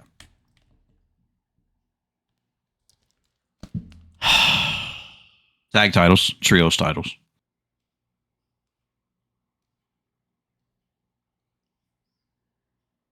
Ready for wagers? Maybe All In will be the last AEW show we do. Because fuck me, man. This is so much there's so much to this aggravating about this company. It's just brutal. 5 singles titles for the guys, and you don't even know what any of them mean anymore. The only one that has anything unique going for it is the what was the other one that you see? I don't even fucking know the names. The one that has the 20-minute time limit. And 2 of those champions were in matches that were not for the titles that they have. Who? John Moxley's the Continental Champion. And Kevin Knight is a TNT champion. Yeah, that's another thing. Stop having champions go after other champions. It's fucking stupid. Fuck. Both companies do it. Yeah, that goes for WWE too. You know what? This is what I'm going to do. For the first time ever, I'm not directing this at you. I'm directing this at AEW and WWE. You ready for this? Yes. Ready. You son of a bitch. Oh. Nice. Yeah, that's directed right at WWE and AEW. Fuck. All right. Let's get to wagers. For the love of God. 8 and 8. We both thought that Andrade was going to win.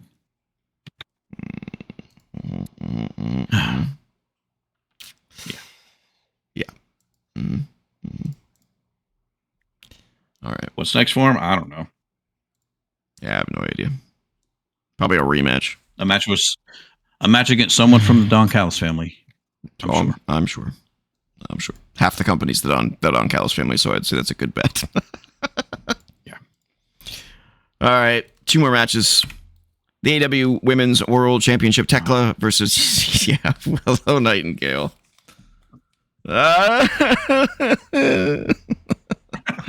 Fuck. Oh my god. How many points do I take off for the ending?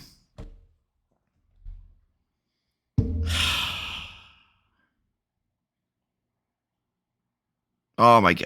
You know what? I might have to find a different, instead of using Bleacher.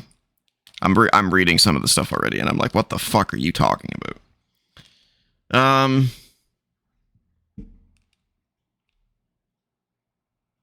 Fuck, what do I do with this?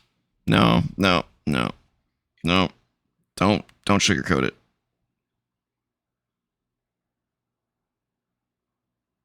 No, don't sugarcoat it. Okay.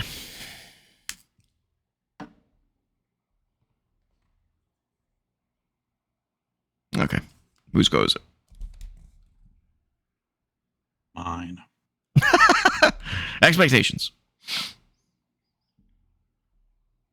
8. Ooh, that's a drop. Ooh, okay. All right. What was my expectation? 7. 3. Oh. I was gonna give it a 5, but that ending, I can't ignore that ending. Fuck me, man. All right, what cage you give it? A 10?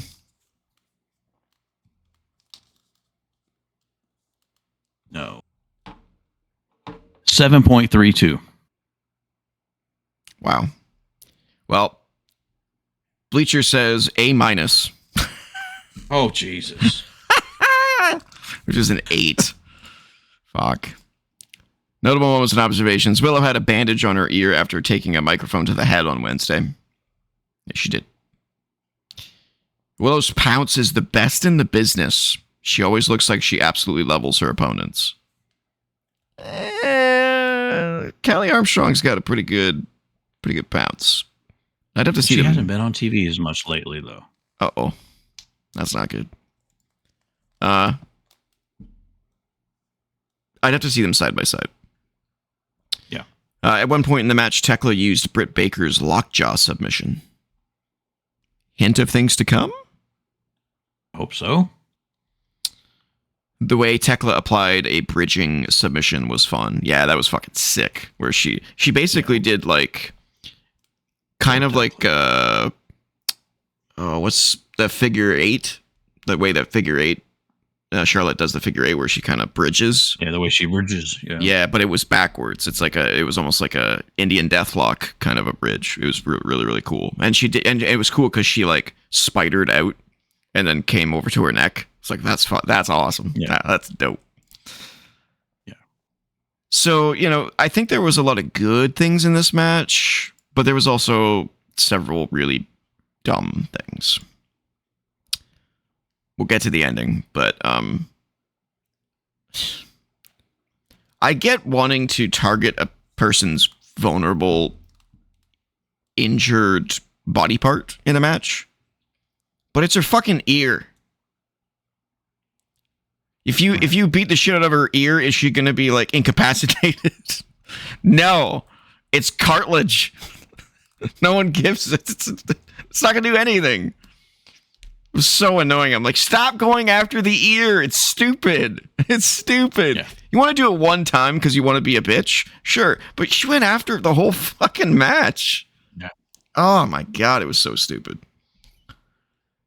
It was also a little slow. It was a little plotting, but I was okay with that. It wasn't a big deal. I think it was more of a problem with the crowd because again, crowd was so quiet in this match. I don't know, man. I mean, it's definitely not Tekla and Willow's fault. It's AEW's fault. They don't give them enough screen time. They don't give them enough to work with. So people's expectations are really low, and we were over 4 hours into it by this time. Yeah, the crowd was exhausted, I'm sure. I was falling asleep. It was just before this match. What was the last one? It was the Andrade match, right? Yeah. Yeah, that's where I struggled. That's where I was like, can we wait till tomorrow? But I was like, all right, I'll just push through. 3 matches left. Yeah. Let's get to the ending, though, because fuck me. I think we've said it a million times on this show, but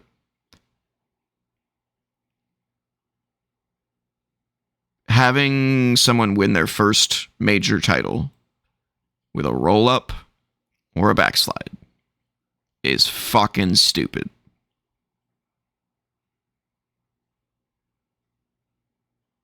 Yeah. It's not definitive. It's cheap.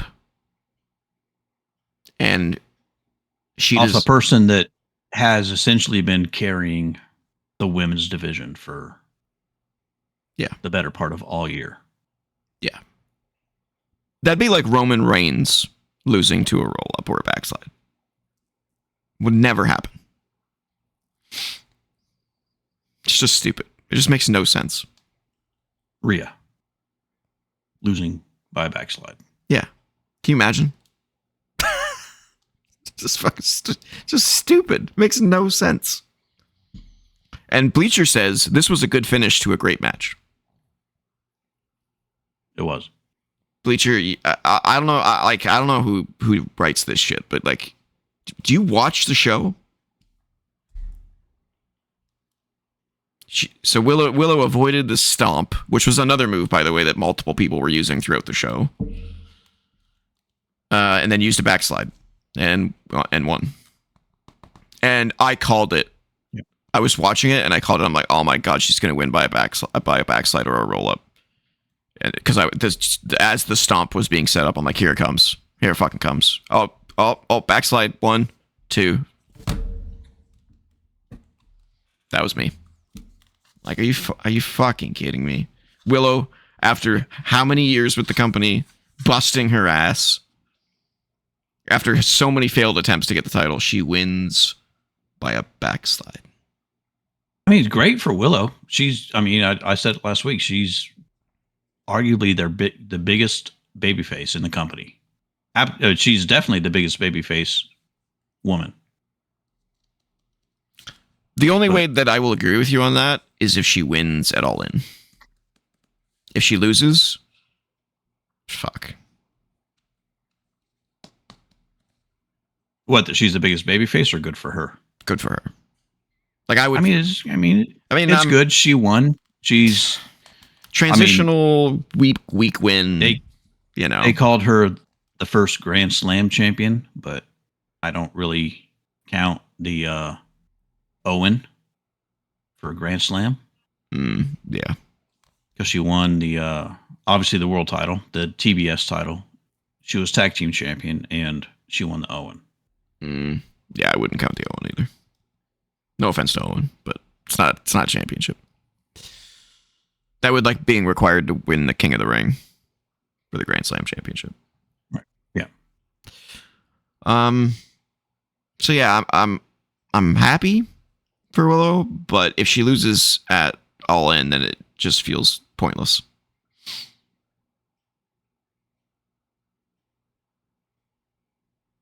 Who did Tekla win the championship from? Tony? Remember? It was either Tony or Statlander. Statlander. What's Statlander done since then? Nothing. That's my fear for Tekla. Right? 5 weeks. We're 5 weeks out from All In. And you've got the two people that have carried the company. Not on the card. MJF and Tekla. Neither one of them have anything going on.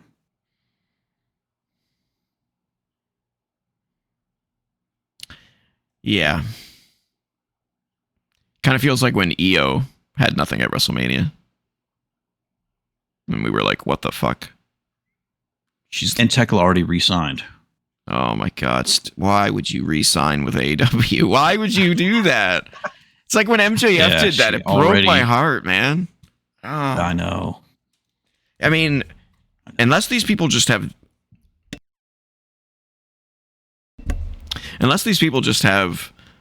no desire to be on a show that travels that much. It's the only reason I can think of, because like, you know, these people that work for AEW, it's like, yeah, you don't travel as much, you get paid a shitload. Even if you're not working, you're just getting a shitload of money sitting on the bench. Like, you can work indies, you can work other companies. You can work, yeah, you can do whatever you want to do. And with WWE, you're probably making slightly less or significantly less. And you have to travel all the time, and you have all these media obligations, and they'll ask you to take a pay cut. And they'll ask you to take a pay cut at a certain point. Yeah, yeah, man. They'll it's cut you. Maybe even if you're in a story, they'll cut you. Yeah. Even if you're a huge star like Sheamus, they'll offer you shit. And yeah, I don't know, man. Or Tekla. I mean, she made she dug the hole and she jumped in it. So you had the option to go into NXT. I'm sure NXT would have been interested, but whatever. Whatever. Yeah, I fear she's gonna just not be on TV. Yeah, where's Tony? It seems like she's out indefinitely. Yeah, she was attacked. Yeah, that's right. You told me about that. That's right. Yeah. It just feels like every women's star they've ever made is gone. Britt Baker, Toni Storm, Mariah May, and now Tekla is probably going away too. Statlander.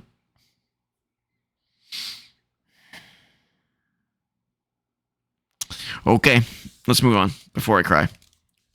Yeah. Definitely no awards. Worst booking decision. Yeah. But really, I mean, she would have ended up losing all to Mercedes at All In. Yeah, but I mean, like, that would have been a much more interesting match to me. Is, Tekla the Beast coming in against Mercedes Moné.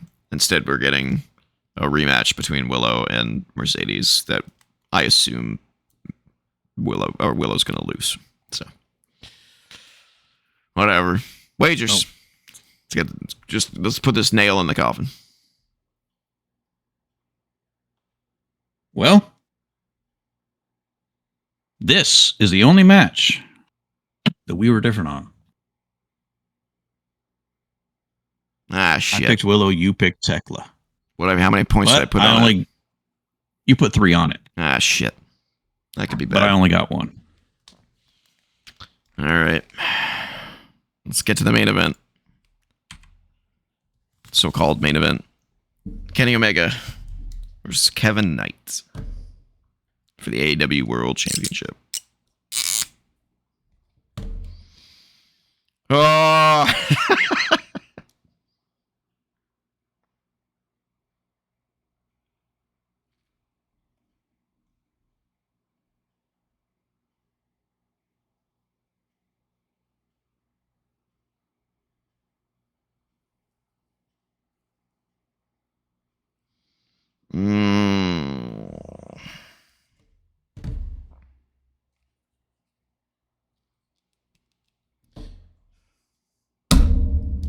All right. Is it your go, my go? It's your go. Expectations. Your go. Yours was a 4. I gave it a 6. My expectation was a 6. Oh, okay. I'm gonna have to. Yeah. I gotta hear this. This is gonna be interesting. You're not including the ending, right? No, the post match stuff, I should say. I'm not talking about the afterbirth. Oh, the afterbirth. That's a good way of putting it. Yeah, that's nasty. All right. Yeah. Well, what that Cage describes think? it. Yes, it does. It really does. It was Kenny Omega, so you would think it's really high. Well, there you go. Jesus. 164 votes, 8.55. My God. What? Well, Bleacher agrees. A-. It's an 8. Bleacher, take the thumb out of your ass, man. Like, who wrote this? Does it have an actual name? Dave Meltzer. Yeah, right. Chris Mueller is the guy's name. What show did you watch, man? Like, I have no clue what you watched. It's crazy. He's a sicko. He is. All right, notable moments and observations. Knight had new entrance music. I didn't see that. Was it good? Kind of slow and brooding. That's good. That suits what they're going for with him. As a heel. Knight looked like he almost jumped too high for a dropkick. Yeah, he's I'd love to see Knight with Javon Evans. Yeah, that'd make a killer match. Omega did a great job letting Knight shine through most of the match. He clearly wanted this to be a standout performance for the up and coming star. Yeah, he stood out really well. Actually, he really did. He almost gave me some Swerve vibes a few times. Or it was like, oh, he does a little bit as a heel. Yeah, it was like, ooh, I like it. The Snapdragon suplex on the announce table was a great spot. Yeah, that looked like it hurt. All those Snapdragon suplexes look like they hurt. Yeah. That's it. Yeah, so this is just another match for me that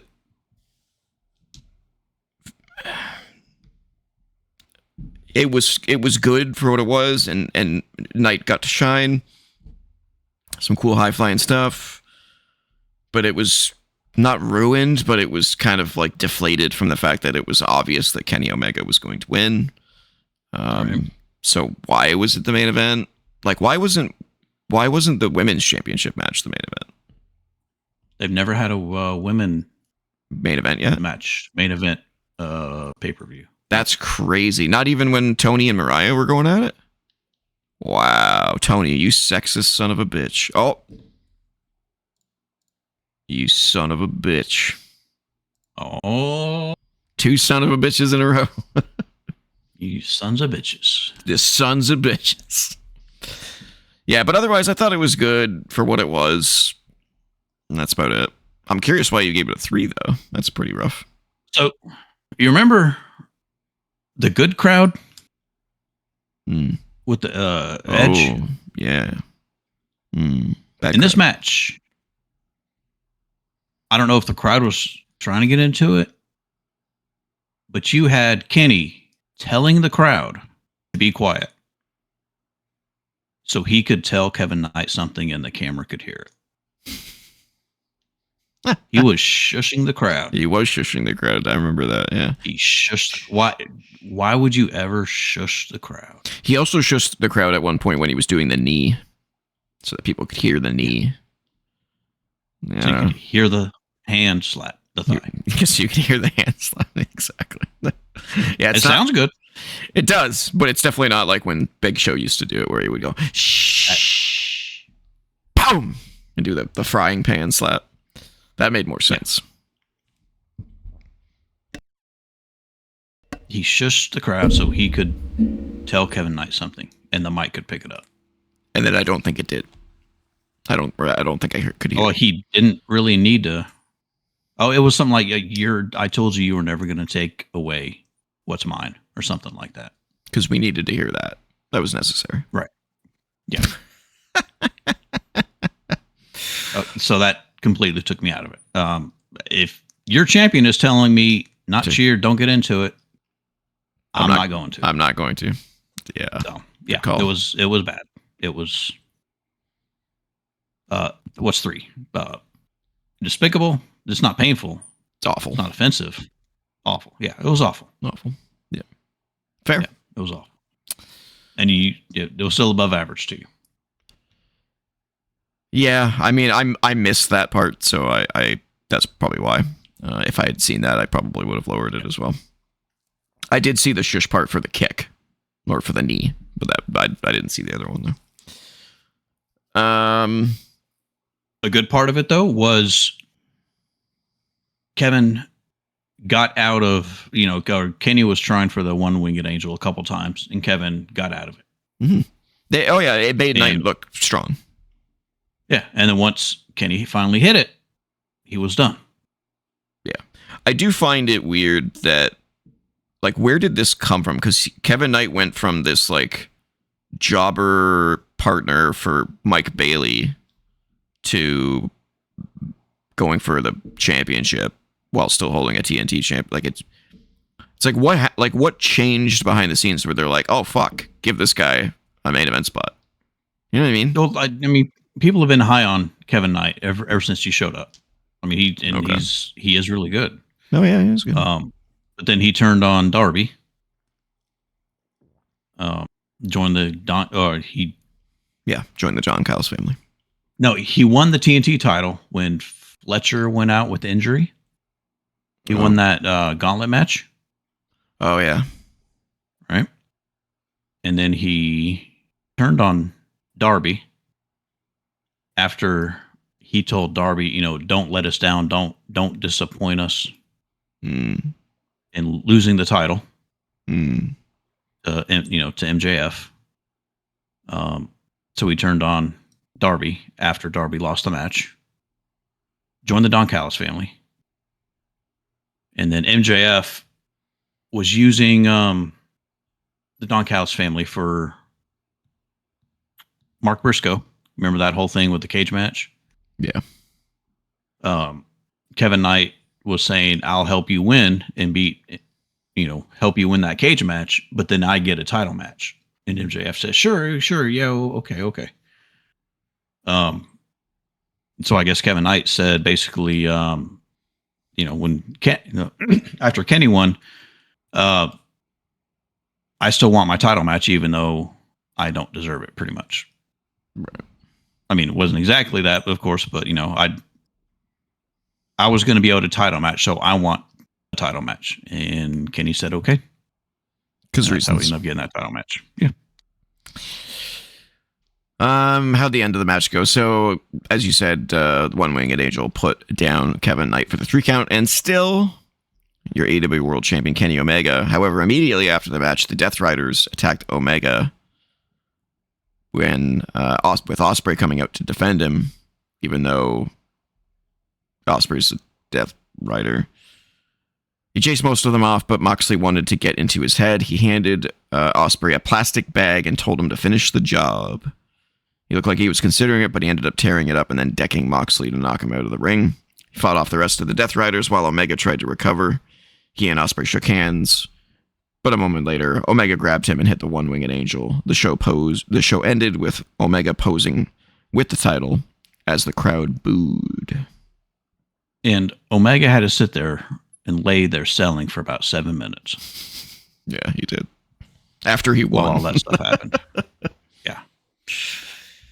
Yeah, it was terrible. So you know what it reeked of? It absolutely reeked of them trying to capture the Sami Zayn Roman Reigns turn. But this was like Temu, the Temu version of that, where it was just so poorly written to begin with and then so poorly implemented. I'm kind of shocked that they pulled the trigger on this now. I thought they were going to like milk this right up to All In, and then during the match at All In, Moxley would try to convince Ospreay to cheat to win, and then he would finally turn on Moxley, get the win, become champion. But it seems like they've pulled the trigger early. The question is, have they pulled the trigger early and have dropped this? Or have they pulled the trigger early so that this feud can continue because Kenny Omega is technically a face and so is Ospreay? Like, I don't know what the plan is here. I would have. And is Kenny going to be kind of a tweener now? Yeah, because he got booed at the end because he attacked Ospreay. So unless they're going to try and make him a heel again, but also the Bucks came out and were like, "What the fuck are you doing, man?" Yeah. But then they posed with him. So I was like, what is happening? Your creative sucks. It's never clear what's happening. Yeah. You know what? To the writers in the AEW room, you son of a bitch. It's a 3 you son of a bitch card. Yeah, it really is. It deserved it. And you didn't get any of them. Surprise. Wow. So of the 176 votes for this match, 12 gave it a 10. 84 gave it a 9. There is something wrong with their audience. There's something wrong with their audience. And you know why I know that? Because the people at home seem to give them really high ratings, but then the crowds are fucking silent as the grave. So I think the sickos are just full of shit. And they're supporting a product that they know sucks, but they don't want to admit it. So they just keep supporting it. And then they go to the shows and they're like, oh yeah, man, this sucks. Oh yeah, that was a cool move. Fuck, this is bad. Fuck this. Oh, look at that was a good move. Fuck. Oh yeah. I forgot the stories suck. Oh yeah. Like, that's what it feels like. That's what it feels like. Any awards? No. No awards. Wagers. Not even for bad moment of the year. Not even for Shockmaster moment. We don't have. There was no Shockmaster moment of the year in this. I don't think. No. Maybe, the Mick Foley thing, maybe. I haven't seen it yet, though. You watch it and we'll update it. Okay. We'll update you later this week. All right. Sounds good. Because that would be a nominee All right. for me. All right. Wagers? Oh, good Lord. Damn. That was my shucky ducky quack quack. Shucky ducky quack quack. All right, that leads us to the overall bonus questions for the show. How'd we do on those ones? I think there was 4. There were 4. All right. I only remember one of them. Which one? It was the shortest match. Shortest match. We'll do that third. The 6th match of the night was 1, 2, 3, 4, 5, 6. Cage and Cope versus the B Squad of the Death Riders. I can tell you, I probably didn't get that because my order was pretty bad. No. I said Davis and Andrade. You said the A Team, Ospreay and Mox. All right. 0. We said the 6th. What's the 7th? I said Ospreay and Mox, and you said the ladder match. Oof, definitely was wrong on that. Okay. And it was not either one. It was Painmaker, or the Painful to Watch, and I'm sorry, Painmaker and Ciampa. The shortest match. I said Cage and Cope. You said Maya and Sheeta. I think it may have been Andrade, the Andrade match, if I had to guess, but we'll see.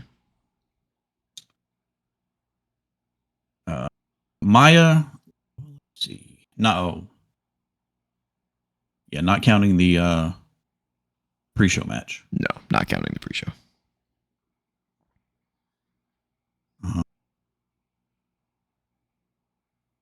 Willow and Tekla, 15 minutes, 58 seconds. Wow. Neither of us would have guessed that. That was the shortest. Yeah. Neither one of us did. And, well, that just took... No. It was closest to 19 minutes. Ooh, that could have been any of them. They're all very similarly long matches, so They were. I have no clue. Closest to 19. I couldn't even fathom a guess, honestly. Let's see.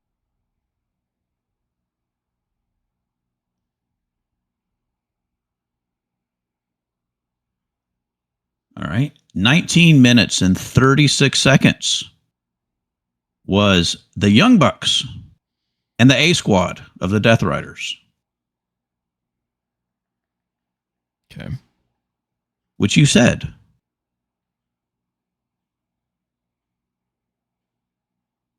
But wait.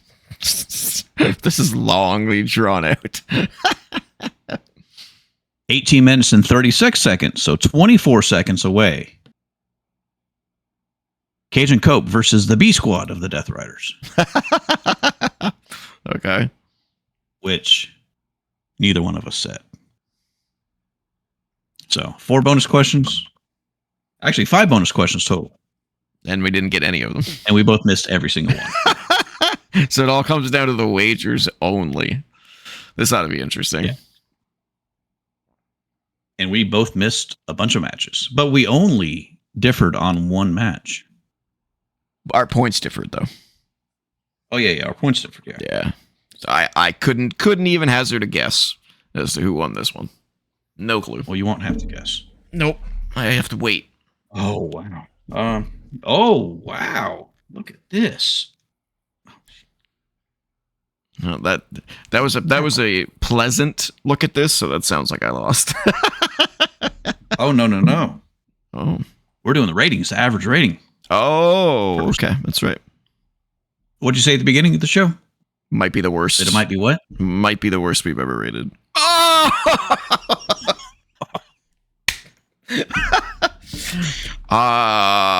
Yeah. I think you're right. I think I'm right. That's real bad. 4 point. That's a 4.5 and a 4.9, and I was lower. That's crazy that you were lower. That's crazy. Wow. I'm usually the harsh one. Wow. Yeah. Well, especially when it comes to AEW.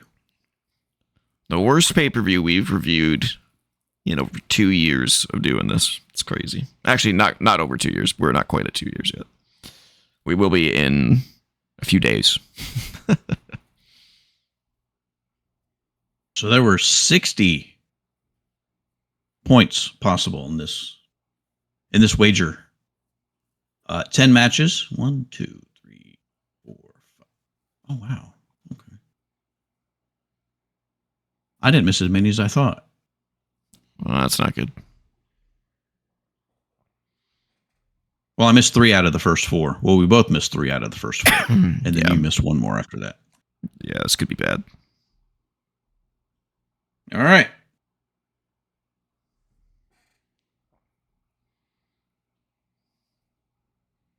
Oof. This was rough. Ready? Are you ready? Your winner. And still by 1 point.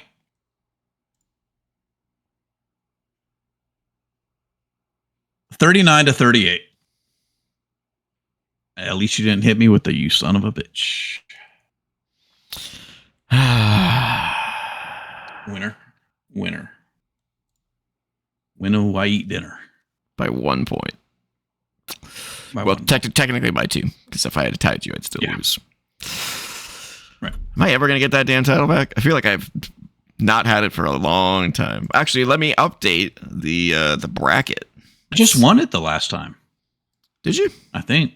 Let's stay, so. Let me pull it up here. Can't remember what I called it. The Wages Championship. No, you defended it last time. This is now 2 defenses. Oh yeah, you have 2 defenses. Yep. So defended at AEW Redemption, and AEW definitely did not redeem themselves on this show.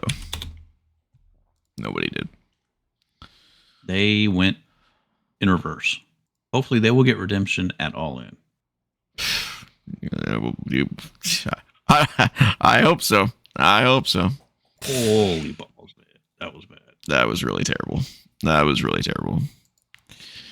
But we don't have long to go before you defend that title again, because later this week is the SummerSlam Wagers show. So we'll be back later this week to do this all over again with a 2-night card.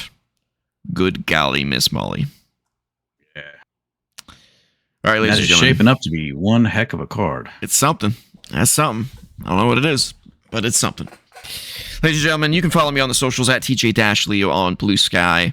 If you want to email us, you can do so at co.op.podcast@gmail.com. Don't forget to comment, like, share, subscribe, ring the bell for notifications, and join us on the Co-op Club Discord community server, where you can find myself, Colt2K, and so many others talking about wrestling, gaming, and more.